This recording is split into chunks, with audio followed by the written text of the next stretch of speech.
تو اس لحاظ سے وہ اس کے تناظر میں جزوی طور پر ایک دینی علم کے درجے پر آئے گا، لیکن اتنی فضیلت اس کی نہیں ہوگی۔ مطلب ہم یہ بات اگر کسی عالم دین کی زبان سے سنیں تو یہ بہت حوصلہ افزا بات ہے، بہت ہی حوصلہ مندی کرنے والی بات ہے اور بہت مثبت سوچ ہے۔ میں آپ سے جو یہ سوال کرنا چاہ رہا ہوں کہ جو اس وقت جو چیزیں پڑھائی جا رہی ہیں، اگر اسے دینی علوم ہم مان رہے ہیں، ہمارے علماء مان رہے ہیں، تو کیا وہ اس کا حق ادا کیا جا رہا ہے؟ اس کی ریسرچ جتنی ہیں وہ ساری اپ ڈیٹڈ ہیں، اور جو دنیا بھر میں پڑھایا جا رہا ہے ہم اس سے کہیں بہت پیچھے تو نہیں ہیں؟ تو تمام طرف اپنی اپنی ذمہ داریوں کا احساس ہے یا نہیں ہے؟ آپ سے عرض کروں کہ چونکہ آپ تسلسل کے ساتھ علم کی بات کر رہے ہیں اور اس میں جو تقسیم ہے اس طرف نہیں جا رہے، تو اس کا مطلب یہ ہوا کہ تمام وہ علوم جو جامعات میں پڑھائے جا رہے ہیں یا اداروں میں پڑھائے جا رہے ہیں وہ کر چکے، وہ کر چکے بات۔ معاملہ یہ ہے کہ جو علوم بھی ہیں اور جس طرح سے بھی ہم حاصل کر رہے ہیں وہ ویری کر رہا ہے ایک ادارے سے دوسرے ادارے کے ساتھ۔ ٹھیک ہے، ضروری نہیں کہ جو کچھ بھی ایک جامعہ میں پڑھایا جا رہا ہے اسی لیول پر دوسرے جامعہ میں بھی پڑھایا جا رہا ہے۔ جیسے ایک مدرسے میں جو کچھ پڑھایا جا رہا ہے درس نظامی کی چونکہ آپ نے بات کی تھی، تو ضروری نہیں کہ جو ایک درس نظامی کا طالب علم اس مدرسے میں پڑھ رہا ہے اسی معیار پر دوسرے درس نظامی کے طلباء کی طرح وہ دوسری جگہ پر پڑھ رہا ہو۔ ٹھیک ہے، تو یہ ویری کر رہا ہوتا ہے، اور جیسے علماء کا بھی ہے کہ اور فضلاء کا بھی ہے کہ علوم کے اعتبار سے مختلف ہیں۔ جامعات میں مجموعی طور پر یہ بات صحیح ہے کہ علم کا وہ معیار جس طرح سے ہونا چاہیے تھا اس میں بتدریج کمی آ رہی ہے۔ ٹھیک ہے، اور اس کی بنیادی وجہ یہ ہے کہ شاید کہ کچھ تو یوں بھی تھے جنوں کے آثار اور کچھ لوگ بھی دیوانہ بنا دیتے ہیں، تو وہ معاملات بڑے الجھ گئے۔ ٹھیک ہے، بہت سے لوگ ایسے ہیں کہ جو طالب علم بہت سارے ماں سوائے چند سنجیدہ لوگوں کو چھوڑ دیجئے کہ وہ چاہتے ہیں کہ صاحب ڈگری مل جائے ہمیں، بقیہ ہمارے معاملات ہیں ہم کر لیں گے۔ اس کا نتیجہ یہ ہو رہا ہے کہ وہ جس قدآور شخصیات جن کو ہم نے دیکھا وہ قدآور شخصیات ہمیں اپنی فیکلٹیز میں نظر نہیں آ رہی۔ ٹھیک ہے، اور رفتہ رفتہ قحط و رجال ہو رہا ہے۔ ٹھیک، اچھا ایسے ہی مدارس کے اندر بھی ہے۔ صرف الحمدللہ ثم الحمدللہ میں خوش نصیب ہوں کہ میں نے مدرسے میں بھی باقاعدہ پڑھا درس نظامی میں، تو اس لیے میں مفتی اکمل صاحب کی بات کو سمجھ رہا ہوں کہ آپ کیا فرما رہے ہیں، کس طرح فرما رہے ہیں۔ تو مدارس میں بھی جو مدارس میں علم تو ہے، قدآور شخصیات جو آپ کو نظر آتی تھی اس میں اب کافی کمی ہوئی ہے۔ ٹھیک ٹھیک، تو ضرورت اس بات کی ہے کہ چاہے وہ علوم عقلیہ ہوں یا علوم نقلیہ ہوں، عہد حاضر کے علوم ہوں یا روایتی علوم ہوں، ان کا بہترین طریقہ یہ ہے کہ جو بھی اسے حاصل کرے وہ نیت یہ رکھے کہ وہ اللہ اس کے نبی صلی اللہ علیہ وسلم کی خدمت کرے گا۔ ٹھیک ہے، ٹھیک ٹھیک۔ اور یہ ضروری نہیں کہ ایک مدرسے میں پڑھ کر نکلنے والا شخص امامت کر کے ہی خدمت کر رہا ہے۔ ایک وہ شخص جو انجینئر ہے، ڈاکٹر ہے، وہ اگر اخلاص نیت کے ساتھ دین کے جو بنیادی مبادیات ہیں شرعی احکامات کے ساتھ شریعت کے بنیادی تقاضوں کے تحت علم حاصل کر لیتا ہے اور جو دنیاوی علوم ہے اس میں امتزاج پیدا کرتا ہے، تو وہ بہترین مبلغ بھی ہے۔ بالکل ہے، اور یہی بات مفتی صاحب نے بھی فرمائی۔ مفتی صاحب نے تو ماشاءاللہ ہمیشہ ہی ہر بات اچھی فرمائی۔ بالکل بالکل یہی فرمایا۔ اب میں بڑی معذرت کے ساتھ سوال کرنا چاہتا ہوں، جس طرح ہم بے اطمینانی کا اظہار کرتے ہیں دنیاوی علوم میں کہ جب ہماری ریسرچ اپڈیٹ نہیں ہے، ہم یہاں پر وہ علوم نہیں پڑھا رہے کہ اس سے آگے کی بہت سی ریسرچ دنیا بھر میں پڑھائی جا رہی ہے۔ درس نظامی کیا ہمارے ہاں کما حق ہو ایک اچھا عالم نکال رہی ہے؟ پرسیپشن میں جو فرق ہے میں اس کو بھی چاہتا ہوں کہ آپ پیش نظر رکھیں۔ یعنی قرآن مجید عربی پڑھائی جا رہی ہے نا وہاں، اب عربی کو پڑھنے اور اس کو سمجھنے کے جو مختلف آئینے دیے جا رہے ہیں، کیا اس سے پرسیپشن مختلف نہیں ہو رہا؟ ایک جگہ سے عالم دوسرا پرسیپشن لے کر نکل رہا ہے، اسی قرآن کو پڑھ کر دوسرے مدرسے سے نکلنے والا ایک دوسرا پرسیپشن لے رہا ہے۔ چلیں دیکھیں، یہ تو شاید عقائد کے فرق کی وجہ سے صرف عقیدے کے معاملے میں تھوڑا سا ایک دوسرے سے اختلاف ہو جائے وہ الگ بات ہے، لیکن جو درس نظامی کا اس وقت نظام ہے جیسے کہ پروفیسر صاحب نے فرمایا، اس کا کوئی انکار نہیں کر سکتا کہ یہ بہت ہی توجہ طلب ہے اور موجودہ دور سے بالکل ہم آہنگ نہیں ہے۔ ٹھیک ہے نا، بنیاد تو یقیناً مضبوط ہو جاتی ہے، لیکن ہمارے اداروں سے فارغ ہونے والا ایک طالب علم اگر ایک بزنس مین کا سامنا کرتا ہے، ایک جدید میڈیکل سائنس سے متعلق کوئی مسئلہ کلوننگ کے متعلق پوچھ لیتا ہے، ٹیسٹ ٹیوب بیبی کا کتنی خواتین ہم سے مسئلہ پوچھتی ہیں کہ ایسا مسئلہ ہے، پرابلم ہے، تو وہ اس کا جواب نہیں دے پاتے۔ مسئلہ یہ ہے کہ اس وقت ضرورت اس بات، اچھا پھر جیسے حضرت نے فرمایا نا کہ قداور شخصیت کیوں نہیں پیدا ہو رہی؟ پڑھانے والے قداور ہیں، لیکن جب سامنے والا طالب علم عکس کی صلاحیت ہی نہیں رکھے گا تو وہ گہرا مطالعہ کر کے کیوں اپنی توانائی ضائع کرے گا؟ اسے پتہ ہے کہ طالب علم نے صرف سطحی طور پہ کلاس کی حاضری پوری کرنی ہے اور اس کے بعد ایگزام وہی چیٹنگ وغیرہ کر کے وہ پاس کرے گا. اب خود بھی کہاں دے رہا ہے، اپنی جگہ دوسرے کو بٹھا دیتا ہے. دوسرے کو بٹھا دیتا ہے. تو یہ معاملات جو ہیں دارالعلوموں کے اندر بھی ہیں کہ اچھے اچھے اساتذہ ہیں، پڑھنے والے تیار نہیں ہیں، تو وہ کیسے اس کو اچھے انداز سے پڑھائیں گے اور گہرے مطالعے کے ساتھ پڑھائیں گے؟ نتیجہ نکلتا ہے کہ پھر معاشرے کو سنوارنے والا، اپنے پیچھے قوم کو لے کر چلنے والا، کم حق ہو ان کی ہدایت کا فریضہ سر انجام دینے والا عالم ہمیں دور دور تک نظر نہیں آتا. مدارس کا بھی یہی حال ہے؟ مدارس کا یہی حال ہے، بالکل اس کا کوئی انکار نہیں کر سکتا. اور ہمارا مشورہ یہ ہے کہ ہر مکتبہ فکر، چاہے وہ دینی علوم سے متعلق ہو یا دنیاوی علوم سے متعلق ہو، ان کی باقاعدہ ایک ٹیبل ٹاک ہونی چاہیے، بیٹھیں اور ہم آہنگ ہو کر پھر علوم کے اوپر توجہ کرنے کے بعد اس کو عصری تقاضے کے مطابق لانا انتہائی ضروری ہے. اگر آپ ایسا نہیں کریں گے تو لوگ بے رغبت ہو کے مزید علم سے دور ہوتے چلے جائیں گے. سوالوں کے جواب شامل کرتے ہیں. جی مفتی صاحب. بہن نے فرمایا تھا کہ 7 تولے سونے ہیں اور اس کے علاوہ 1 یا 2 لاکھ روپے ان کے پاس رقم بھی موجود ہے، زکوٰۃ سب پر ہوگی یا نہیں؟ دیکھیے ویسے تو 7.5 تولے سونے پہ زکوٰۃ بنتی ہے، لیکن جب سونا کم مقدار میں ہو اور اس کے ساتھ دوسری جنس کا مال موجود ہو تو حکم شرع یہ ہوتا ہے کہ دونوں کو ملایا جاتا ہے اور پھر اس پر دیکھتے ہیں زکوٰۃ بنتی ہے کہ نہیں بنتی، نصاب کمپلیٹ ہوتا ہے یا نہیں ہوتا. تو ان کا نصاب کمپلیٹ ہو رہا ہے، لہٰذا یہ اس پر کل مال پہ زکوٰۃ نکالیں. انہوں نے کہا کہ اسلامک بینک کے اندر جو پروفٹ وغیرہ دیا جاتا ہے کیا اس کا لینا صحیح ہے؟ دیکھیں اگر اس اسلامی بینک میں یقیناً کوئی اچھے مستند مفتی صاحب شرعی ایڈوائزر کے طور پر ہیں تو ان پر اعتماد و اعتقاد رکھتے ہوئے اس بینک سے مالی معاملات کرنے میں شرعاً کوئی حرج نہیں ہے.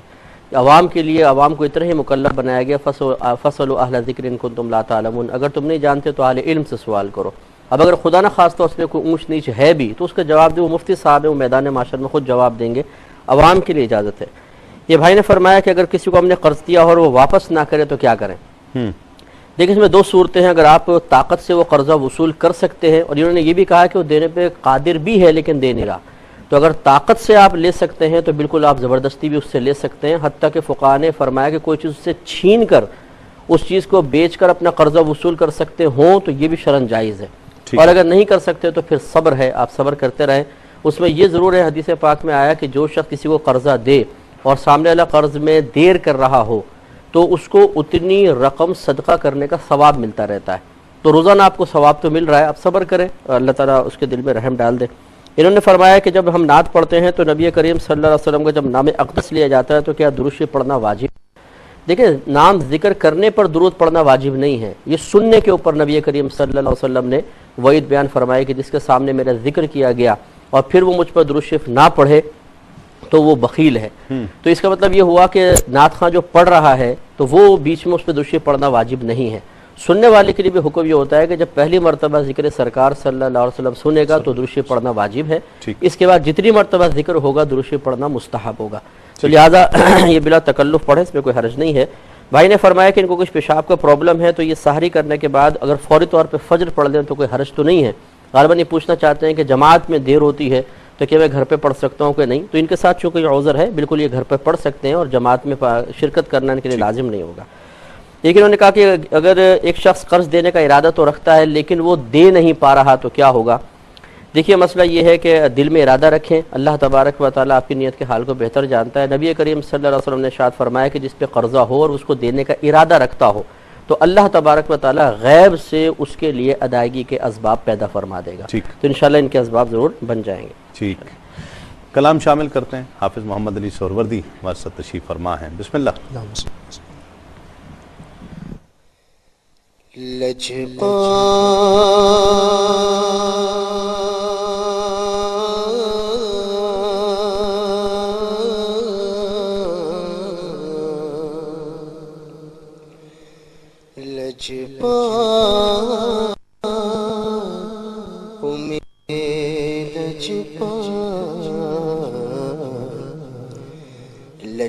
لجپال نبی میرے درد دی دوا دینا.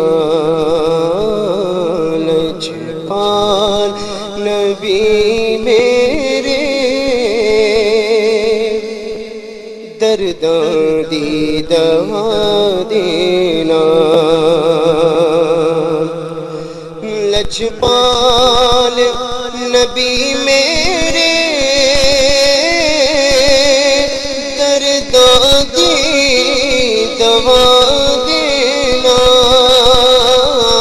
لجپال نبی میرے دردوں دی دوا دینا جدو وقت نسا آوے دامن دی ہوا دینا جدو وقت